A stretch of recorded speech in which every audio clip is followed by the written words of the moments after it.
कारकुनों को कहता है जेल भरो और खुद चूहा घर छुप गया है। रहनुमा मुस्लिम लीग नून ख्वाजा आसिफ ने कहा है कि सारी पार्टियों को कहता है कि जेलें भर दो, लेकिन खुद चूहा घर छुप गया है। ख्वाजा आसिफ ने किसी का नाम लिए बगैर ट्वीट करते हुए लिखा है कि वर्करों को आवाजें दे रहा है, जमान पार्क पहुंचो, मुझे बचाओ। अदालत को कहता है मैं बुजुर्ग हूँ, उम्र रसीदा, जख्मी, हाजिर नहीं हो सकता। इसके साथ ही 2 दिन कैद होते हैं तो टीवी पर बैठकर रोते हैं।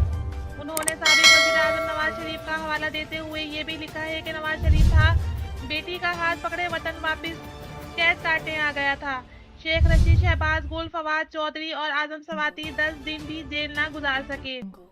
इमरान खान सारी पार्टियों को कहता है जेलें भर दो, खुद चूहा घर छुप गया है।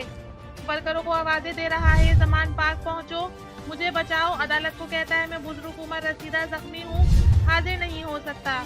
इसके साथ ही 2 दिन कैद होते हैं तो टीवी पर बैठकर रोते हैं। ये नवाज शरीफ था बेटी का हाथ पकड़े वतन वापस कैद काटने आ गया।